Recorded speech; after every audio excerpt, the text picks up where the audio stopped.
Yes, welcome to No Ideas Original Podcast featuring Shannon, Mr. Rob, and Zane. What's up, y'all? How y'all doing? What's What's good? going on, fellas? What's up, man? Everything. Yo, how's your week been going so far? How was your week, Rob? Weekend's all right. Not too much is going on. My weeks are normal. Dialysis back home, house cleaning, shoveling, all sorts of shit like And you caught a break. There wasn't no snow this week. well, when was it? Earlier, Monday. I think Monday, it snowed, and I think Janelle and I went out there and kind of cleaned it up. But then it froze over. It was a little crazy Monday and Tuesday, but we're getting past it. It's starting to warm up a little bit. Yeah. All the snow finally melted off of my deck. Thank God. Yeah, mine too. Yeah. What's up with you, Zane? How about you? Man, been doing some collecting, man. Some collecting on baseball cards, What's in that cup? basketball. Oh, no, just water. Okay, Baseball cards, basketball cards.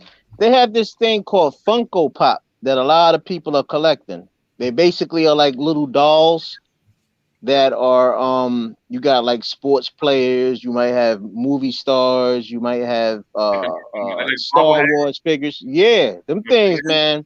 It's a big craze on that. So what I did, I purchased a platinum cover limited edition Pikachu today. A Shaq rating for Mortal Kombat and a bunch of other joints for like little to nothing. But when I googled it online, like people are paying a good amount of money on eBay and other platforms in order to buy them, them collectibles. So you out here cyber hustling, huh? Zane, you Well, no, I'm not gonna sell any of them until like maybe like 3 to 5 years down the line. you on your storage wars grind? That's what you're doing now? Yeah, because even like with all the baseball cards and stuff I have and whatever hockey cards, I haven't sold any of them yet. I'm just holding on to them. But I think the 2020 cards of any sport is going to hold a lot of value, being that it's a historical, unfortunate year of of 2020. So last year a lot of stuff been going on, but I would suggest anybody that's collecting anything of 2020, just of course people are going to buy and rip open some packs, but have some packs that are still sealed because you're going to get a lot more money for that. I looked into whatever year Michael Jordan came in to the league, and 84. people are paying 84. People are paying like crazy, like almost $1 million for just one pack. What the hell? Yeah, bro, it's crazy.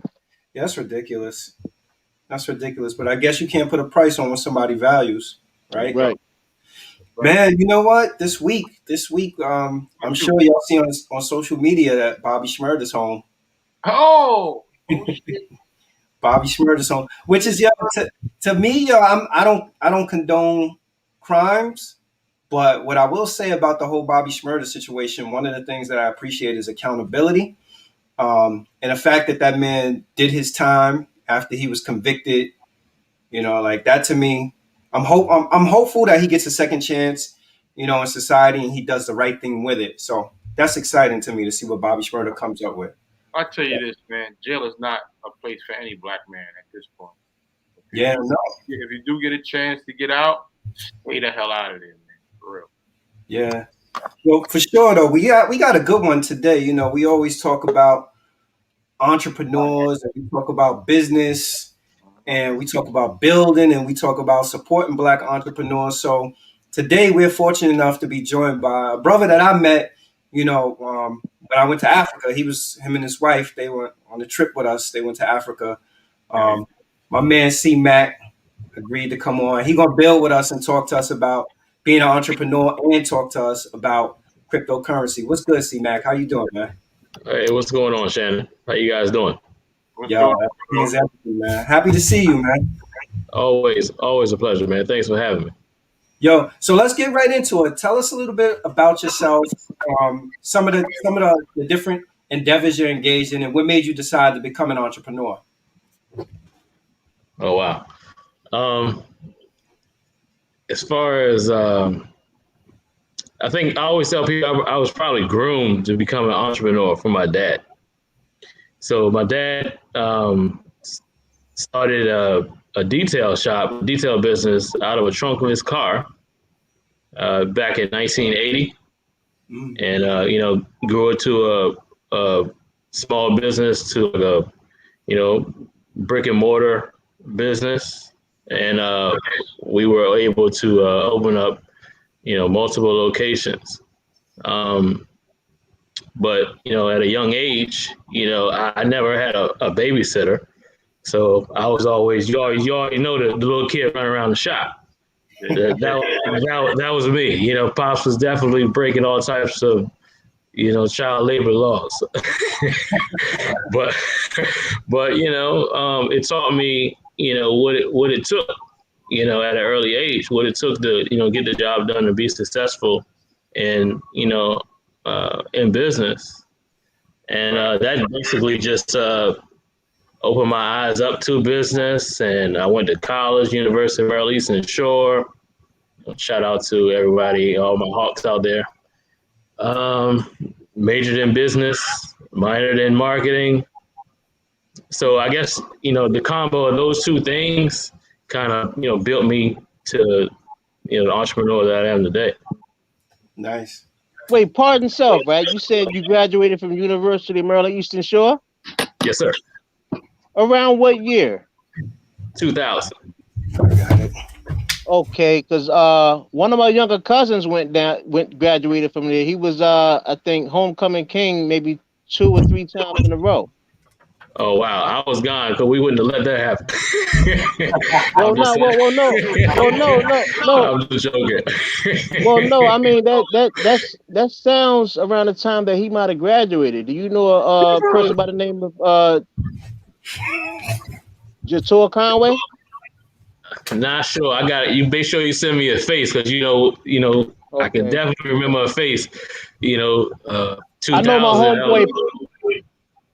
I know my homeboy Plemmy went down there too. Plemmy's from Jersey. He like a big time fitness trainer right now. A lot of people know him named Plemmy. Muslim cat. I definitely probably know him by face. If we see each other, he was there for a while. Yeah, we University of Maryland Eastern Shore, it was a small campus, everybody knew each other, and it was all love. So, if he was there and I was there, we definitely know each other. Okay. But being as though you were the little guy in your father's business, did you follow in your father's footsteps and take over the business? As much as he would let me. Yeah, as much as he definitely would let me.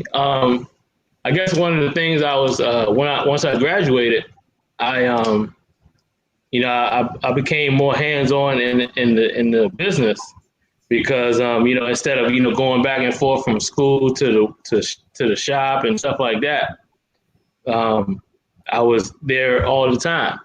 Right. Because quite honestly, even when I was in school, I didn't know what I was going to do. I just I just knew I was good at whatever I wanted to do. Even though my close friends was like, man, you're going to take over Pop Shop. You know that, but at the end of the day, I didn't know that, and that's kind of what happened. But like when I graduated, one of the first things that I implemented in the business was now this is back in 2000, so we're talking 20 years ago. So one of the things that I implemented was like subscription based services. Okay. So this merchant services, like every month you paying your bill, type of thing, based on and I created all different types of packages and stuff like that, and I implemented this is BlackBerry, like everybody on my team, like basically I have BlackBerry, so smartphone, all that type, texting, everything, so. And I was just building my list, my contact list. I was, still, that's definitely one of my things, building your list. And it took off because nobody was doing that, not in that field. Before you say subscription, a subscription business, and that's kind of what I see in my head, because there's a guy right now who's trying to get me to join his little subscription thing. I'm paying like $85 a month, but the amenities you get in there, I'm like, maybe I might pay for that $85 a month. You know what I mean? So Right, because at the end of the day, what he probably throwing in there is probably worth 300. Mhm. So at the end of the day, if he can, what they always say, a bird in the hand is worth more than the bush. Yeah. So at the end of the day, if you build a business based on that and you got a guaranteed amount coming in, barring, John Doe got the money in the bank and we don't get no, insufficient funds and all that type of stuff. But it frees up, and banks like that when you go in and say, hey, look, this is what I got coming in on a regular basis. I got people on contracts. Like, this is a definite thing. So it solidifies your position a lot more. Yeah. Tell us this. What's the biggest misconception of being an entrepreneur, especially a black entrepreneur? Because a lot of people think that, okay, when you start a business, people look at the analytics and they'll see what businesses that they want to venture into. And a lot of times they think it's all about earning the money and stuff like that, but you have to have checks and balances. You can't just flip your first profit. And a lot of times, a lot of these small businesses, you might be in the red for about a good year and a half before you even see a profit. Yeah, see, that's the thing. You got to know that before you even get in there. That's just smart business. You should have been able to anticipate that. And if that's part of your blueprint, your business plan, then okay. But if it's not, you already starting off on the wrong foot. Right. So you need to regroup. But at the end, but your question, what's the biggest misconception of being a business owner, especially a black business owner, is basically it's a few things. One, it's no, if you're coming from a 9 to 5 or what have you, like, it's no set time. It's the time is when the money coming.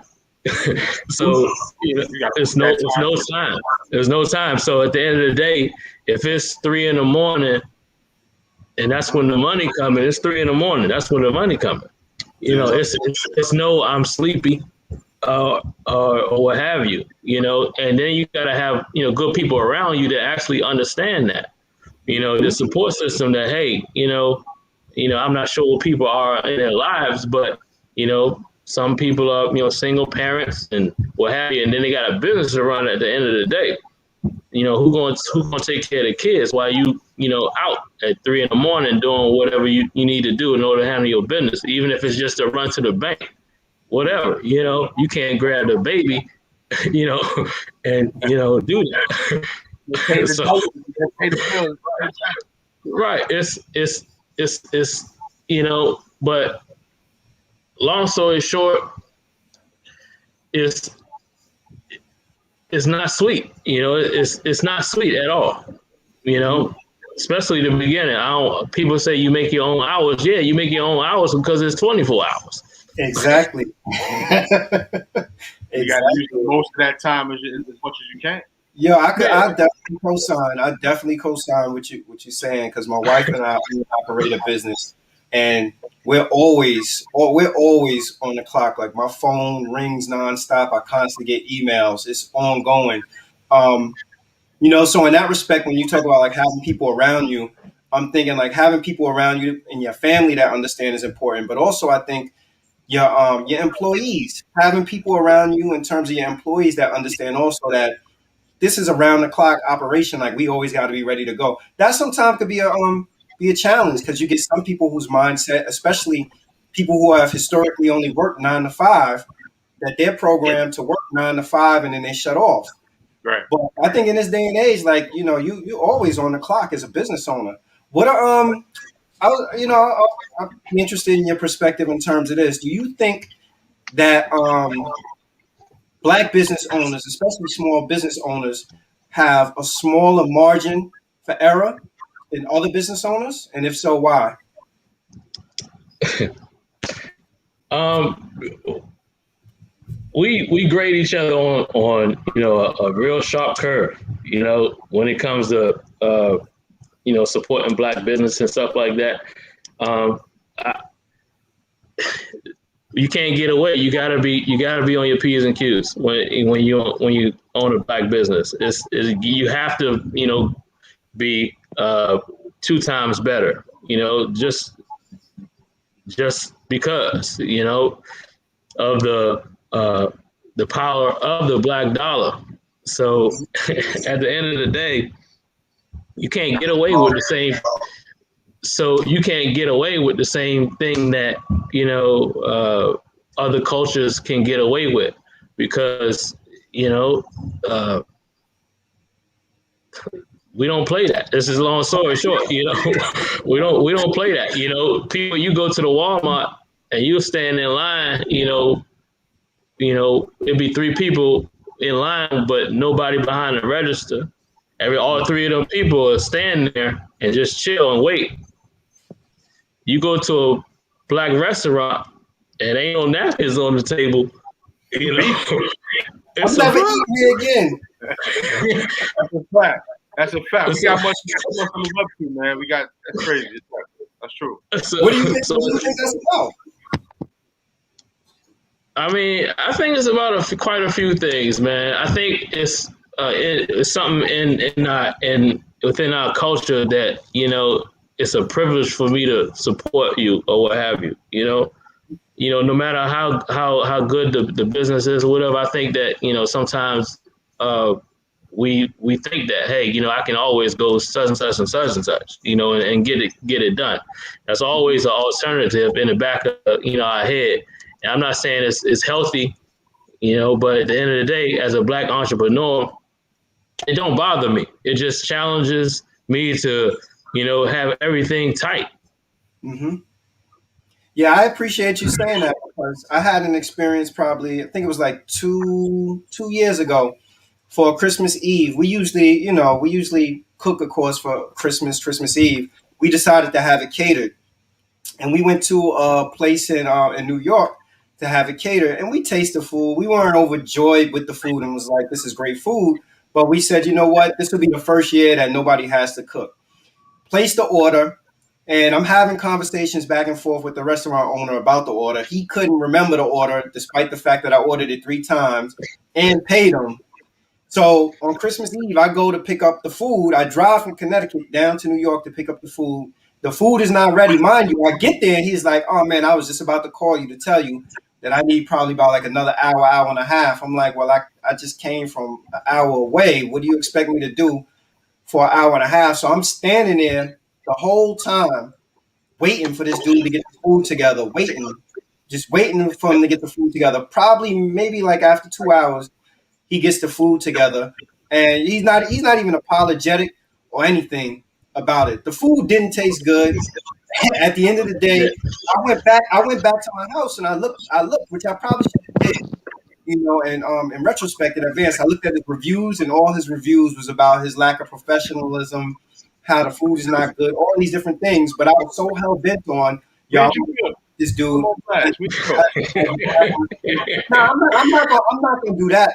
I'm not gonna do that. Nah. But tell you what, Sha, we ain't gonna put them on full blast. But after this is over, let me know what that establishment is, so when I go to New York, I know not to go there and waste my money. I would do that. I'm not trying to ruin the dude, but it just sometimes I think, and I bring this story up because I think sometimes if you kind of flip it around, sometimes I think people use the fact that they're a black business owner as well, I'm a black business owner. You're a black man, so you should be understanding or accepting of it. My shortcomings. Yeah, I ain't with that. Let me tell you something. Like, honestly, in business, like, you can, plan everything through and through thoroughly. Cross all your T's, dot all your I's. Mm-hmm. Something is going to go wrong. Mm-hmm. And of course, in that man's case, like, he's just not professional. That's that's just plain and simple. However, in everyday life, everything ain't gonna go your way. It's all about how you actually go and correct it. It's just that simple. So if he would have, instead of when the minute that he got on the phone, couldn't reach you or what have you, or even thought about calling you, what is the buffer? What is going to make this man happy? So when he get here, his food ain't ready. What can I do to accommodate him as soon as he walk in the door? Is it comping the food? Is it free food for the next time around? Is it gift card? Whatever. Something his brain need to be churning because and it should be it should be just standard practice. When you run into an issue, I'm not saying it should be free, but at the same time for the inconvenience of that magnitude. You driving an hour away. You already did everything on your end. He ain't handling his business. Like that's not. You got to be prepared. For stuff like that. And when things don't go your way, it's all about how you correct them. You know what I'm saying? Because if he would have corrected it properly, you wouldn't be talking about it right now.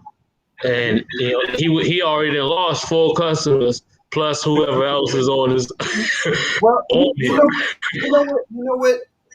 Like you said, things happen. I think what bothered me about it is after I looked at his reviews, this is something that's historical. So you're absolutely right. Like this is his track record. This is who he is.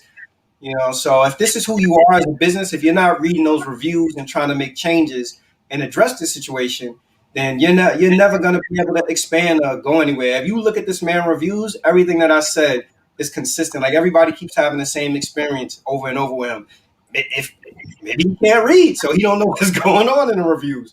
Who knows? But you know what it is too, Shannon, C Mac and Rob. A lot of times when you have especially black businesses, that we get caught up in a situation of the quote unquote jargon called hating. So being that you was inconvenienced coming from Connecticut all the way down to whatever borough that you had to come to get that food, and whoever else that went to inconvenience with this particular establishment, right? Mm-hmm. Being that they can't think it through and think of a solid business plan or a different strategy to curb their enthusiasm, they will say that a person is hating because they are complaining about their situation as far as with their business. No, I'm serious. I'm serious because that's a big thing that a lot of our people have to like really snap out of. Like if your customer service sucks, your customer service sucks. And at the same time, the main boss to any entrepreneur is the customers. You got to listen to your customers if you want to be in business. If you want to be in business, and the first thing in business, you're providing a service. And one thing I learned as far as when it comes to service, it's not just the service that you're providing. You also want to provide an experience for the customer, and you also want to provide them with some sort of satisfaction. The reason why they came, you know what I'm saying? So they'll enjoy that. Let me ask you, good brother Matt, what's the most rewarding part of being an entrepreneur? And secondly, what makes a good advertising and marketing campaign? Oh wow! I guess you gotta define good, because at the end of the day, I'm a fan of reverse engineering everything. So if you say the result is to make money, of course you're in business to make money. You might be just in business to make people happy, whatever it is. But as far as a good marketing plan, I would say execute from start to finish. Reverse engineer it, whatever the long-term goal is, because you'll eventually get to the goal. But if you can work backwards, it'll help you out a whole lot rather than just trying to take the bumps and the bruises as they go. Right. Okay. But the most rewarding thing for me, I fell in love with the actual transaction. I've said this multiple times. Like I get the same feeling from a $15 transaction as I get it was a $5 transaction. It's the same feeling. It's like a high, you know. So just to start with something that you may have, you know, scribbled on some paper, and you know, because I'm big on if you know 3 o'clock in the morning, 2 o'clock in the morning, you got an idea, what have you, write it down, put it in your phone, whatever your method is. That's right. But come back to it. You know, come back to it. Put fresh eyes on it later, and see if it's a valid, or if it's just, oh man, I was tripping. you know, you know. But at the end of the day, you know, if you write it down, you come back to it, and if it's valid, you might got something there, and then you know reverse engineer the whole thing. You know, whatever the goal is. Right. Now tell us too. We have good amount of people watching. For anybody that want to become an entrepreneur, right? Say if they, you know, want to go legit, get their license and stuff like that.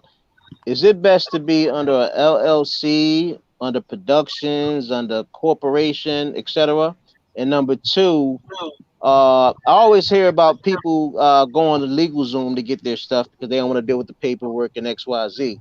So, are there other alternatives that are just as good as LegalZoom to expedite the process in order for the paperwork to be finalized, and also if it's cheaper? Great question, straight up. Great question. I built quite a few LLCs on LegalZoom, using LegalZoom, for that simple fact, like don't want to be dealing with the paperwork, or, you know.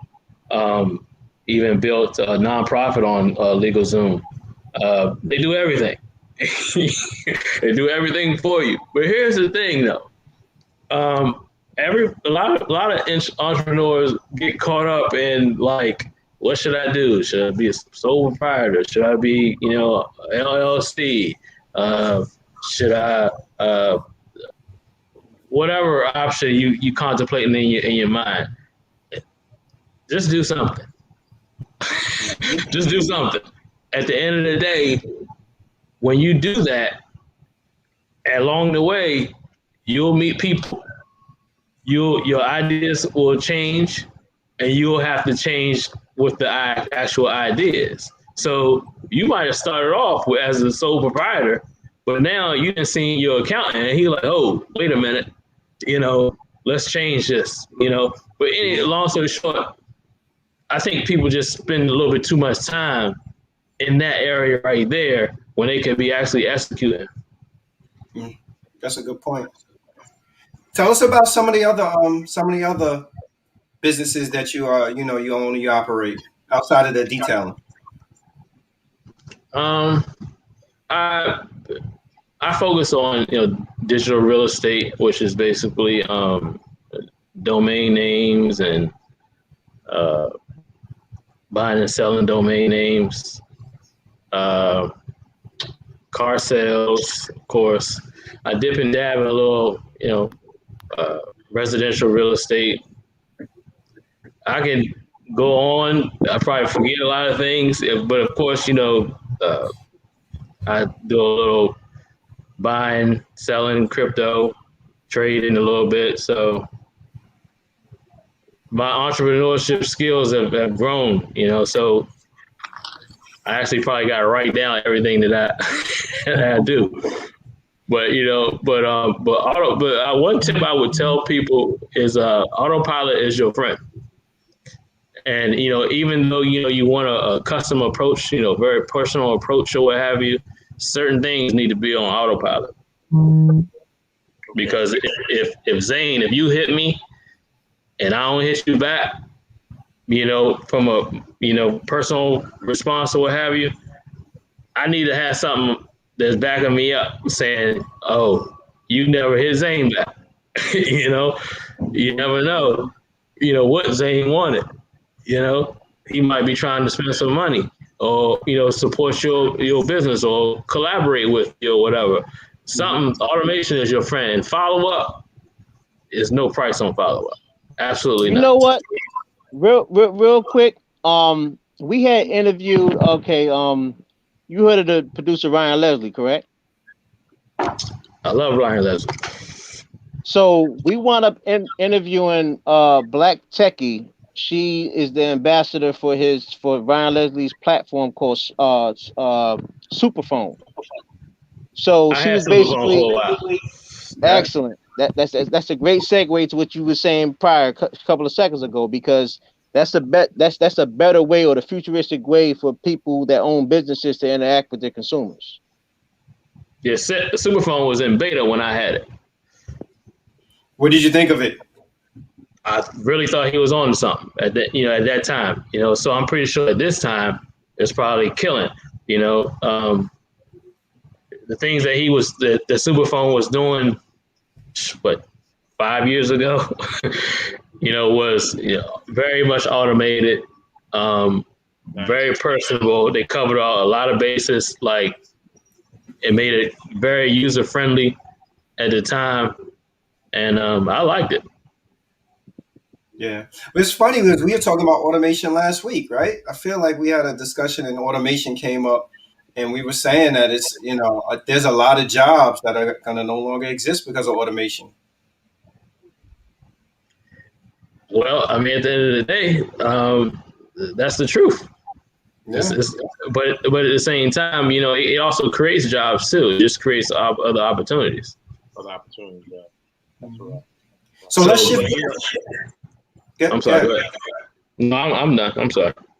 No, I was gonna say let's shift gears and let's talk about the about crypto, because you mentioned that you buy and trade crypto. So for we've had many of these discussions like this on this platform, and subject of crypto always comes up. And we spoke behind the scenes, and I told you my experience with crypto. Like, I don't have a lot of experience with crypto, so I think it'd be helpful to actually kind of pick your brain in terms of it. So tell us, what exactly is cryptocurrency, and how did you get interested in buying and trading crypto? Well, I mean, I'm pretty sure everybody's heard of Bitcoin, so we just use Bitcoin, for the masses. Unless you've been hiding it under a rock for the last, since 2009, since it's the beginning. But basically, crypto. I mean, and I don't want to lose anybody. That's the thing when it comes to cryptocurrency, because the more people we have in the space, the more powerful it is, and education is key. So there's no way in the world I can, break down what is cryptocurrency in, an hour and a half. There's no way. I don't even know everything. So, I won't even, try. But, as far as what it is, essentially, it's a decentralized digital currency with a limited supply built on blockchain technology. So that alone might scare people. Like, what is that? That's just, it was blockchain. But if you're interested, you would take it and go do your own research and all the whole nine. So I mean, decentralized. It was designed for basically peer-to-peer transactions to be unbanked. So everyone will be their own bank. So it's up to you to secure your coin, your money, your assets. It's a digital currency, so it's it's not tangible. You can't physically take it and put it in a machine and or give it to somebody. It's strictly online. Mm-hmm. The thing that people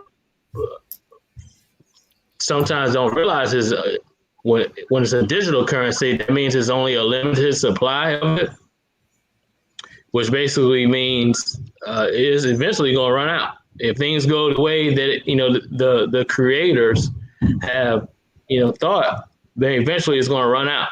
Will it be within our lifetimes or what have you? I hope so. But that's what makes it so expensive, and the price fluctuate or what have you. And blockchain, the blockchain technology, basically that's the key. People focus on a lot about crypto when it need to be the other way around. It need to be more focused on blockchain technology rather than cryptocurrency. Because once you understand blockchain technology, like the crypto part, is just a breeze. So blockchain basically, yeah. So yeah, so basically, blockchain technology is just in a simpler form is a whole bunch of information on a platform that confirms and verifies transactions of that information. Such as smart contracts. Correct. Now, smart contracts might be a little bit over some people's heads, but at the same time, exactly, Zane, such as smart contracts. But you can build a blockchain on anything. You can build a blockchain to verify whether or not No Ideas Original Podcast is a real podcast. It would have to go through a series of verifications in order for it to be valid. Okay, so if it actually does that, if it goes through those series of verifications, then and it went through the blockchain, then it's true. It's the real deal. So when people say things about crypto that is not secure and what have you, well, most cryptos have to go through 3 to 10 different verifications in order for it to actually be a valid transaction. So, and it's way faster than traditional banking. So you can implement blockchain technology, even though it started with cryptocurrency. You can implement that, and I shouldn't say you can. They are implementing it in other fields that don't have anything to do with cryptocurrency. It's just the technology itself that it's just a copy and paste. Wow, that's crazy. And you know what too? No, go ahead, Rob. I was just going to ask just another crypto question, really. What, if any, what are the benefits of cryptocurrency, if any? Wow, well, I'm not sure if people know, but there's places in the world that they don't have a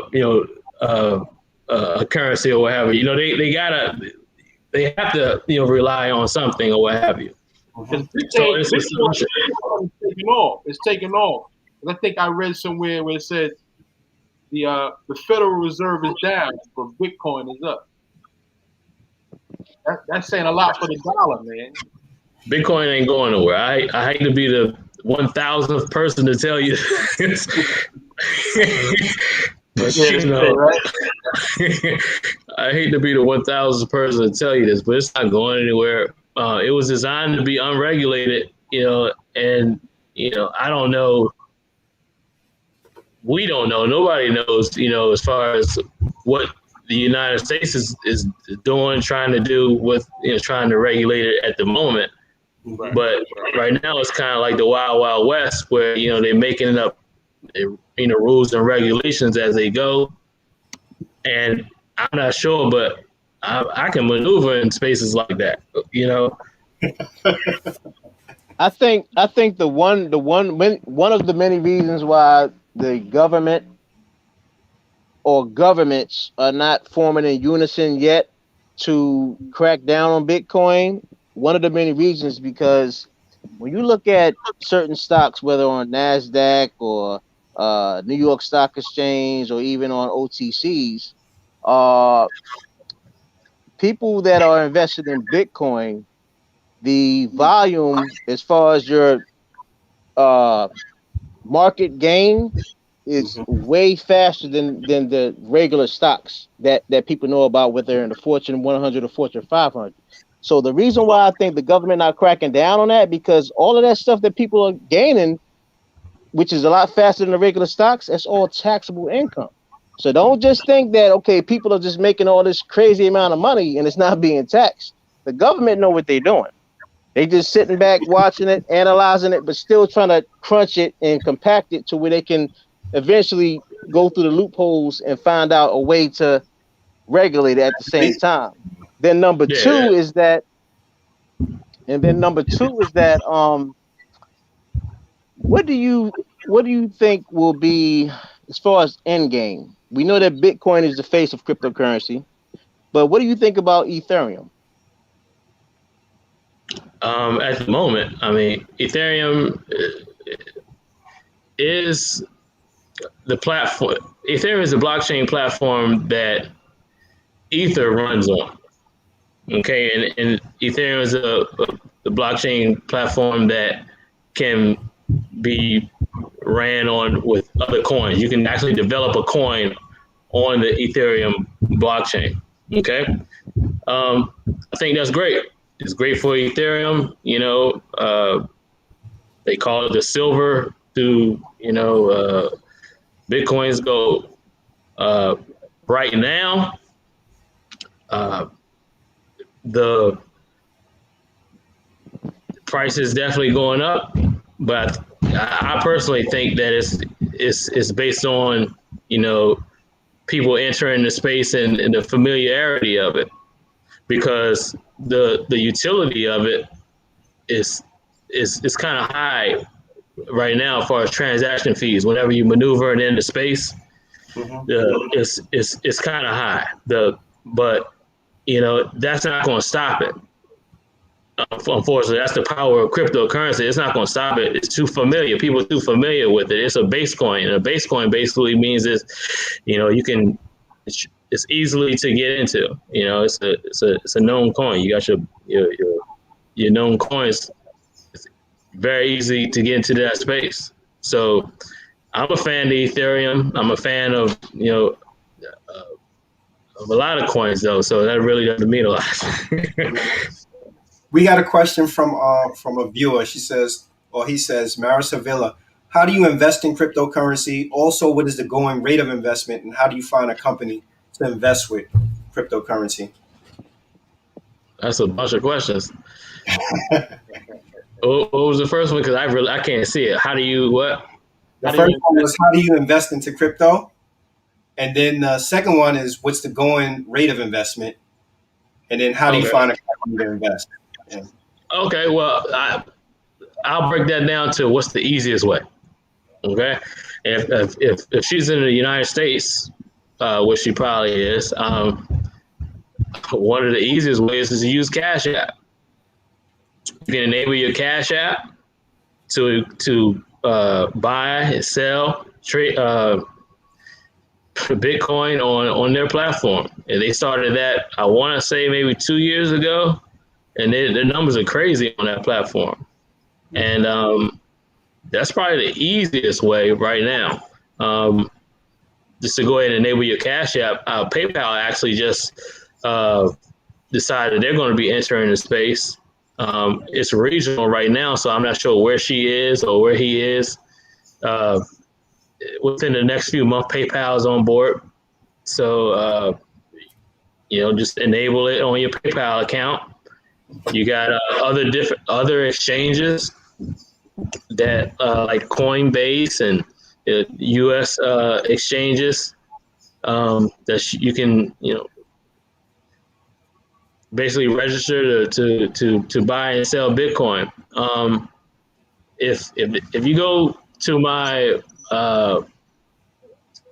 LinkedIn, basically go to imcmack.com. I have a few exchanges listed on there with my referral codes, and basically if you use those codes or whatever, you don't really have to jump through all the hoops, and you get some bonuses and stuff like that when you actually use the referral codes. But that's probably like the easiest way in order to buy right now. Then they ask what's the going rate. Since we're talking about Bitcoin, I think the last time I checked, somebody can double check today. We touched 50 last week, 50K. Yes, but I want to say it's trading at like 46.3 right now. Somebody can double check that, but it's in the neighborhood. But we recently had Chinese New Year, which basically historically during the Chinese New Year, which is like mid-February, I think today might be the last day of Chinese New Year. This has like been a crazy time because uh, we didn't see too much Red Sea. Whenever Chinese New Year comes around, a lot of Asians do hold cryptocurrency. That's their thing.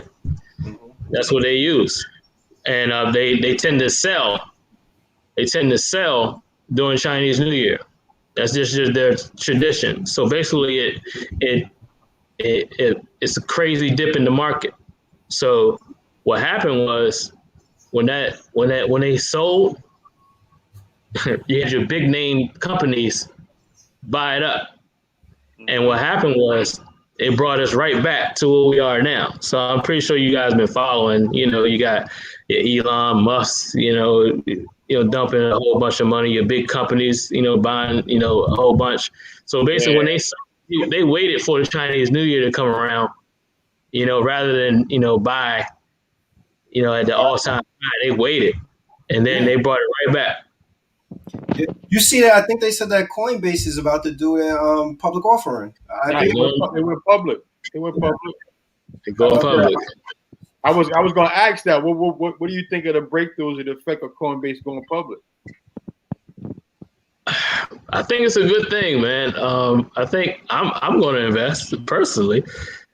I honestly, I don't use Coinbase, but I used it before.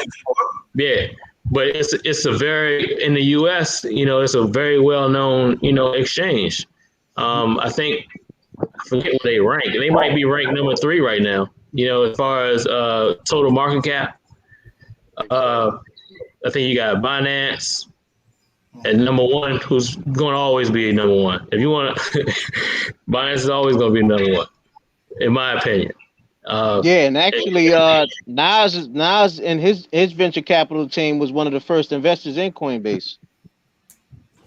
Yeah, I didn't know that, but that surprised me. Nas has been doing really good with the investments. What do you think needs to happen for cryptocurrency, I guess, to be more embraced or accepted for regular everyday transactions?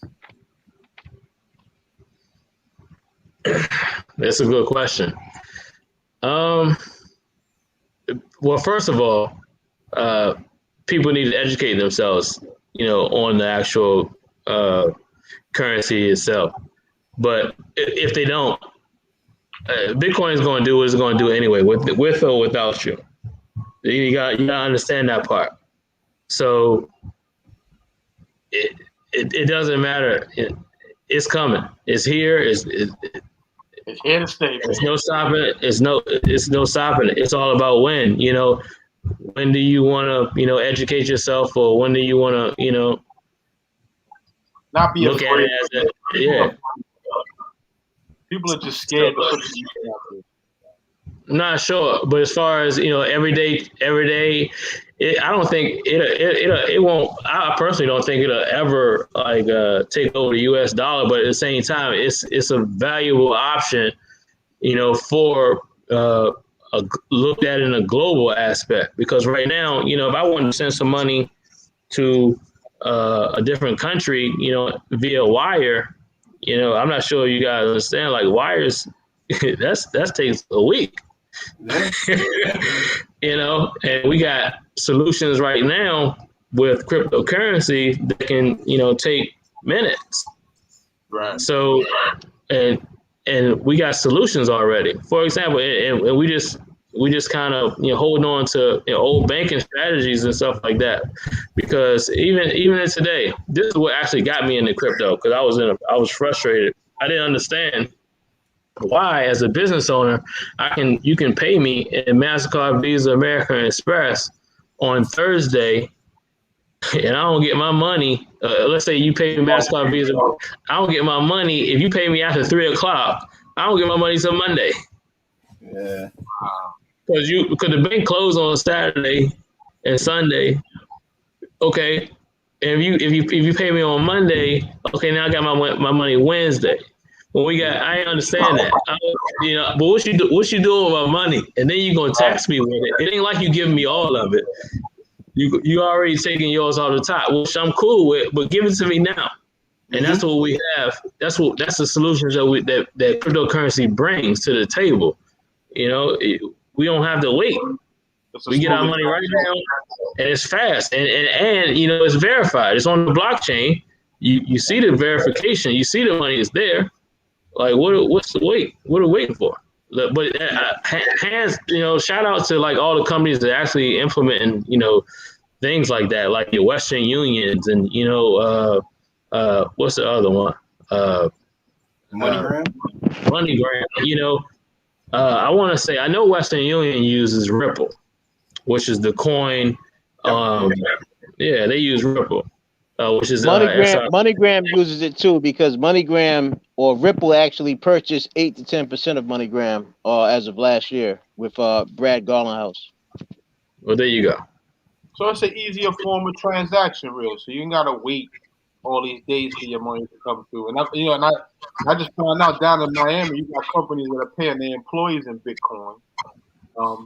People who are renting apartments are paying fees in Bitcoin. You can pay your taxes in Bitcoin. Japan just built a smart city with like 2,000 employees. Everything's gonna be Bitcoin in there. Bitcoin is just a means of transaction right now, easier way of transaction. A couple of years ago, the college I teach for, they got hacked, and there was no access. They couldn't get any access to any of the information. They couldn't even get access to classes, and the people who hacked them were demanding to be paid in Bitcoin. That's a regular thing. That's a regular thing. But here's the thing. Okay. Because it's replaceable, right? To a certain extent. And honestly, if we were to get into that, I probably would go over a lot of people's head. That really ain't what I'm trying to do, with crypto, But at the end of the day, here's the thing. That ain't Bitcoin fault. That ain't crypto fault. The fact that they want to, get paid in crypto or whatever, people get scammed out of USD every day. That's true. Let's call it like it is. You can get scammed out of your sneakers or whatever. You know what I'm saying? That's just the resource. Okay, so people say, that's just a resource.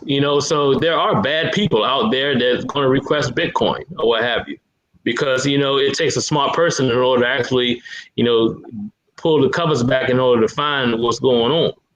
Right. Mm-hmm. So Maris Havila says, do the companies you're investing in tell you how much you can initially start with? And what I think, I'm going to attempt to try to paraphrase, but what I think she's asking is that, do you have to buy a full coin?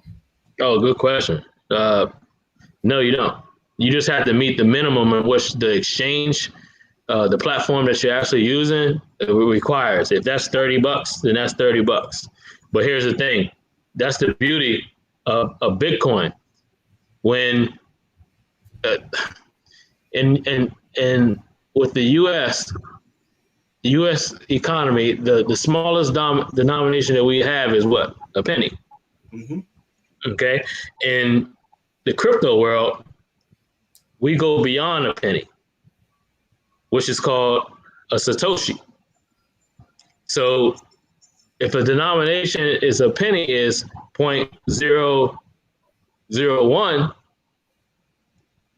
if you go past that 1.0001, that's one Satoshi. Okay. So at the end of the day, it goes infinity. So it doesn't matter. You got coins out there that are trading less than a penny,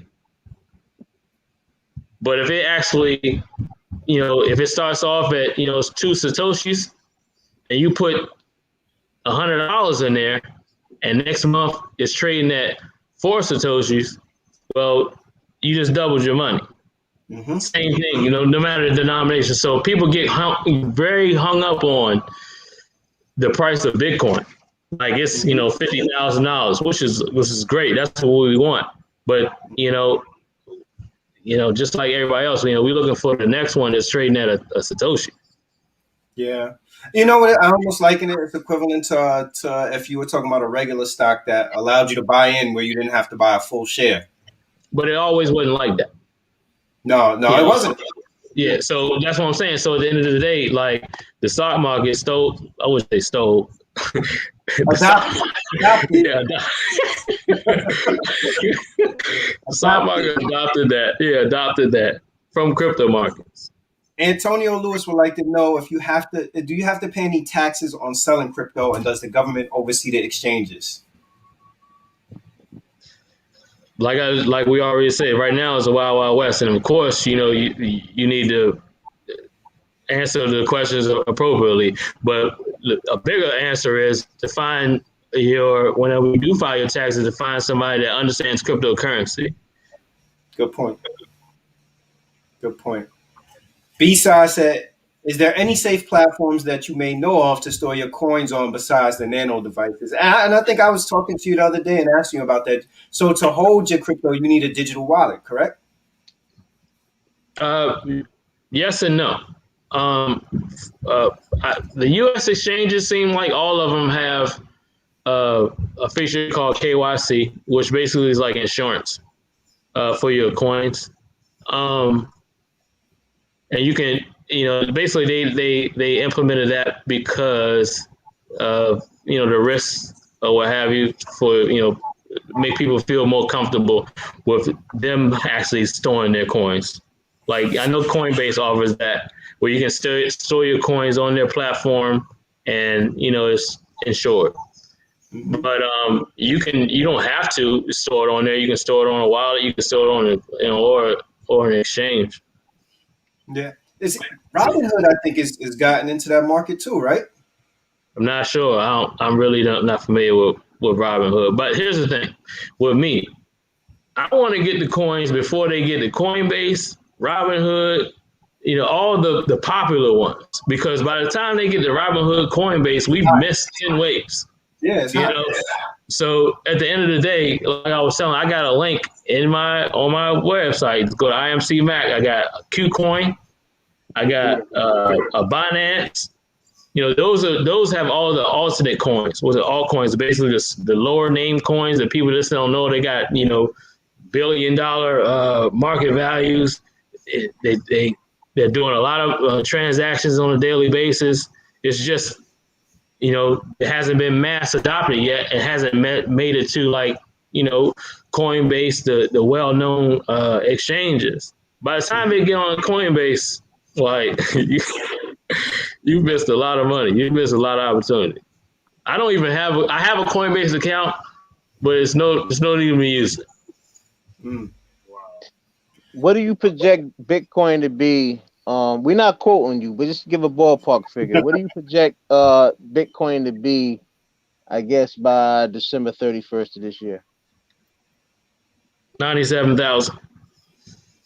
That sounds Yeah, about that was very specific. Right, you was sharp. He was on point with that. Yeah, I think it'll break 100. I think it'll break 100, and then trail back, to 95, 97, and going into 2022. We got Chinese New Year coming up again in February. I think that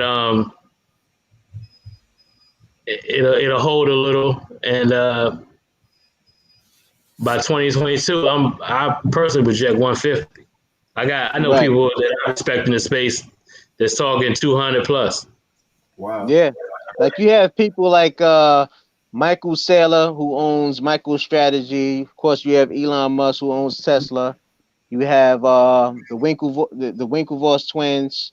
You have even Bill Gates. You have a lot of different people that's projecting Bitcoin to even reach $1 million. But a lot of people don't know too is that every 3 years and change, maybe 4 years, is that Bitcoin scarcity gets cut down, because Bitcoin market cap is 21 million Bitcoin. So every 3 years or maybe 4 years, Bitcoin, it gets cut down to where scarcity, to where you can't access Bitcoin, and that's what's making it go up even more. Yeah, I'm glad you said that, because it's a limited supply. So at the end of the day, once all the coins are gone, and you got yours, I got mine, and the exchange has theirs, of course the exchange is going to make the price. But at the end of the day, if I got mine, I still got something that you want. So if the exchange says, one coin is, 500,000, whatever, I got coins. Like if I'm coming in at 450, then I can get mines off. Yeah. So my whole thing is it's going to be eventually, once all of them are gone, it's going to be like make your own price. That's why they say that. That's why they say it's going to be $1 million, because you will be able to make your own price. Yeah. I remember Warren Buffett was horrible about cryptocurrency. Has his position, does anybody know, has his position changed? I don't think it's changed. I mean, I kind of look at Warren Buffett as like that person that didn't want to like adapt to like mobile banking. Like he just want to go in the bank. You know what I'm saying? I mean, white man count his money. You know what I'm thinking though, fellas? Warren Buffett likes to play squirrel. This dude's a lot more cunning than we know. So when he's telling you go left, he's really going right.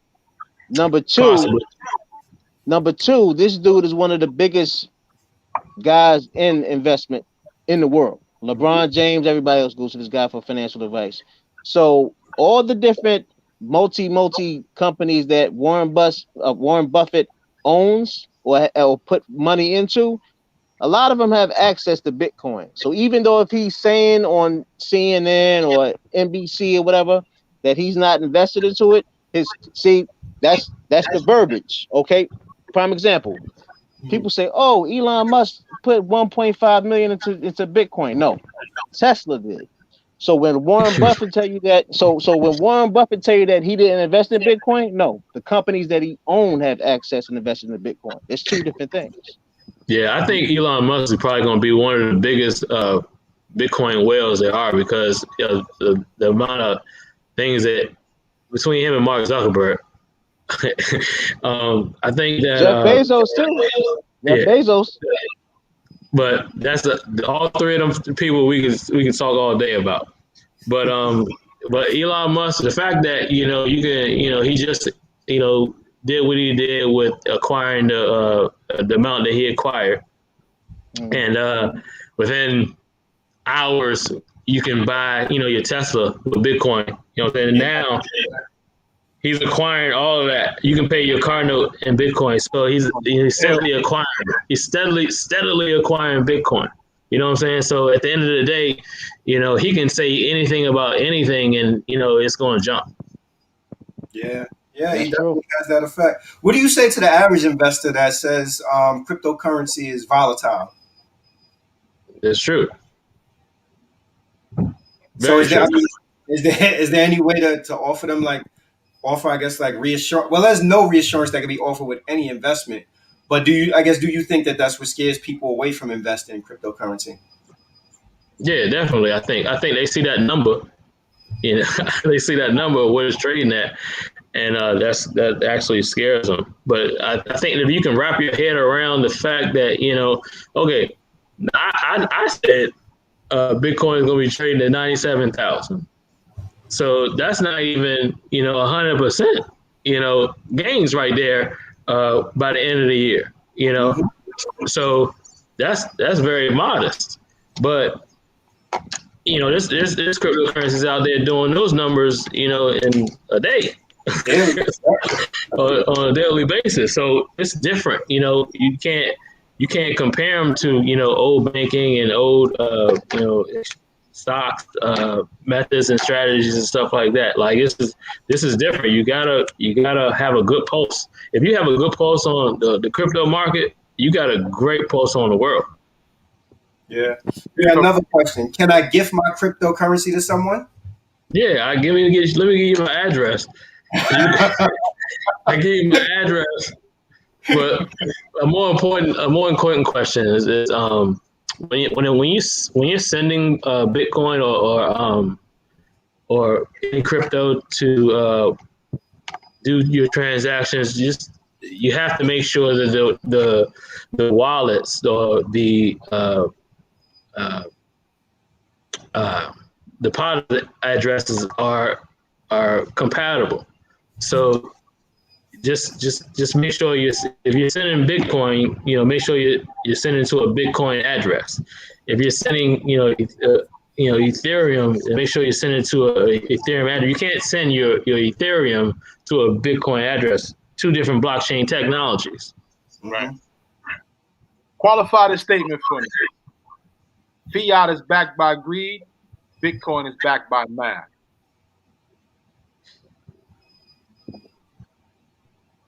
I say that's true because this is the thing. There's a limited supply of Bitcoin. That's a number. Okay? That's math. Fiat, whenever a country gets in trouble, all they got to do is print more money. Right. That's a fact. I'm glad you're clearing that up for me, man. I seen that little quote. I said, yeah, I'm gonna ask this question. Yeah, I mean, anytime, it's I forgot. Biden did something as soon as he got in the door. I was like, where we get all that money from? Yo, money. It was it the green? Oh, was it the green bill? Somebody correct me. But yeah, the money is flowing now. It's easy, right? Money is flowing. Yeah, Zane. Hey, C Mac, are you familiar with NFTs? I got people that actually advise me on them, but I'm not qualified enough to speak on it. All right, no problem. Let me see. I think that Bitcoin, for it to skyrocket, one of the many factors is going to be where, you know how, the cryptocurrency market is highly oversaturated. You got shitcoin. I mean, literally, there's a shitcoin. There's whatever coin. Right. Right. So I think if the government do crack down, once they crack down and erase all them other coins that's meaningless, that's basically people that's trying to do Ponzi schemes. When you have like the top 30 left, that's when Bitcoin and everything else is going to jump up, because there's literally hundreds of crypto, if not thousands of different cryptocurrencies. Yeah, thousands of them. But once they consolidate that and break down and erase the ones that don't mean anything, that's when Bitcoin's going to skyrocket way past 100,000s or whatever. Yo, Zane, how much shitcoin do you own? None. Nah, like the stocks that I have that's affiliated with Bitcoin, like we discussed before, I have Grayscale investment. I have that's a good investment right there. Yes, sir. I have Ethereum Classic Trust. Then I have Ethereum Classic. I have Silvergate Capital. Silvergate Capital is quote unquote like the first cryptocurrency bank. But if you look at it also, I mean, come on, you got Square. Square's banking still. Yeah. You have PayPal. Right. You have PayPal. So those are actually banks. In the but sense. Here's the thing, they're definitely banks without saying I'm a bank. I don't really don't understand people, what I'm saying? I love Square. I love what they do. I'm not sure if everyone knows this, but Square is a parent company of Cash App. So Cash App is owned by Square, and if you look into like how they maneuver, it's like Square makes Cash App do all the dirty work. When it comes to like innovative things, because I invested in Square, it was $8 a share, and right now it's crazy. They're 200, right? Yeah, 200. Yeah. So at the end of the day, I love Cash App. Right now, I really think within the next few years, Cash App is going. I mean, Square is going to be solid $1,500. Yeah, I agree. I'm very glad you said that, because a lot of people don't know. Guess who owns Square and Cash App? There you go. Jack Dorsey, the guy that owns Twitter. Yeah, and Twitter ain't moving. Right. Twitter not moving, but the other two are. Yeah. What's Twitter at a share? Twitter's what, probably 30, 40 bucks a share? It's something small. Something small, I can't remember. Yeah, it ain't really worth talking about, in my opinion. I love Twitter. I'm so frustrated with Twitter, But you know what, too, fellas? No, I'm sorry. Go ahead. But since we were talking about social media, I was gonna go ahead and segue something that I kind of wrapped my head around just recently, which was Mark Zuckerberg's created a crypto coin, and it was going to be a stable coin. And for those that don't know, basically a stable coin is basically it doesn't it's not volatile. So basically it just holds its value. So it'll be worth 99 cents, a dollar, whatever it is. It's just you put your money there, it ain't going up, it ain't going down. But here's the thing, I'm not sure if you guys remember, but they were in court, for a long period, basically just having to spill the beans on like, what are you doing with this? You got so much data, you have so much power with the like, what are you doing with? They basically had to spill the beans, and they got some information out of them or whatever. But I think they more so scared them to the fact where they're supposed to be launching this coin in 2021. Here we are, about to end the first quarter, and we still ain't got no Libra. That's the name of the coin. So at the end of the day, I'm ready personally, because if he would have done that, it's definitely when it happened, it's going to definitely disrupt the U.S. dollar, and that's why he's summoned in court, asking all these questions on what are you doing, how you doing it, that type of thing, and trying to regulate it. So at the end of the day, if you were to invest in Libra, it's a stable coin, so you ain't gonna win, you ain't gonna lose. But what does that do for Facebook? Everything. Everything. And it's back. And the coin is back. It's not. It's still decentralized. So, but it's backed by all your heavy hitters, your Square, your Uber, your all the big boys are backing it. So we talking about billions of dollars. That so your money's safe. You know what I'm saying? Yeah.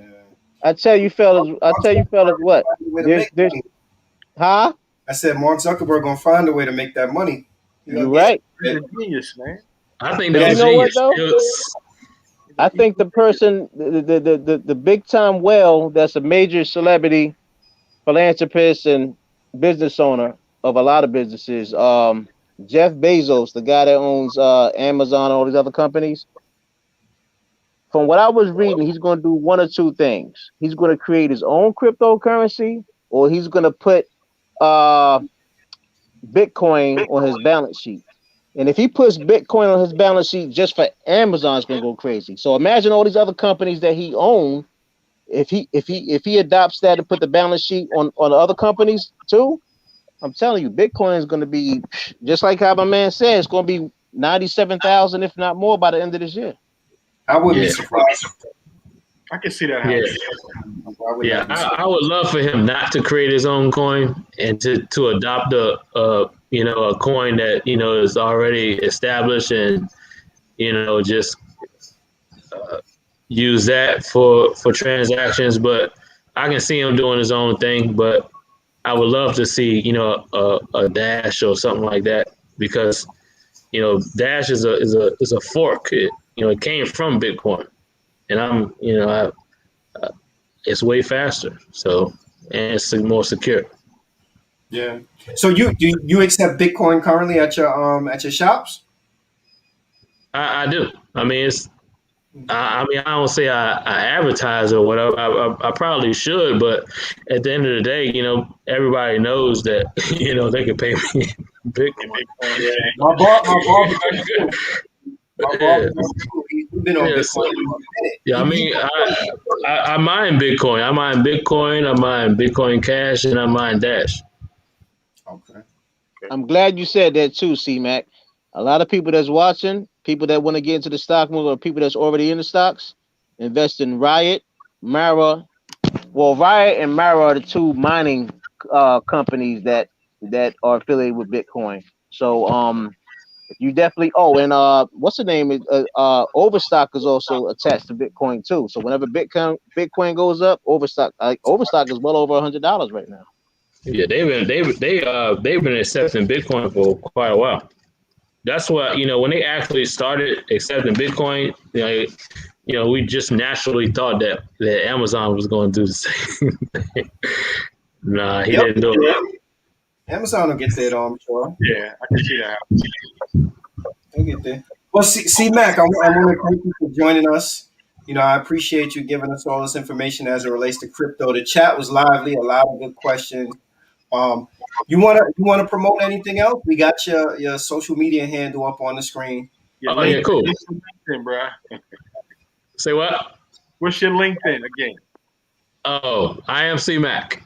I am C Mac. I got a few ebooks coming out. I got they real simple. I like to keep things simple, man. I got uh, uh, Cash App to crypto.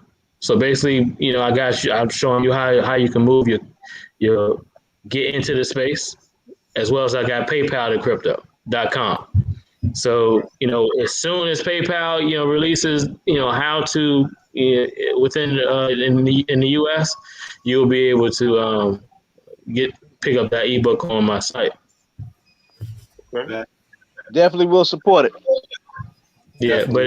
but as far as being early to the game, the best thing you can do, man, is to open up a few different exchanges and not necessarily wait for them to be on the major ones. Right. Yeah, But either way, I mean, I would love for people to do that. But at the end of the day, crypto is going to do what it's going to do, and that's what people got to realize. It's going to do what it's going to do. With or without you, it's just how fast it's going to do it. So the future of crypto is going to be here, whether you like it or not. Yeah. Yeah. Well, we want to thank everybody for tuning in tonight. Another great episode of No Ideas Original Podcast. Peace, everybody. We'll catch you next week. Okay. Peace.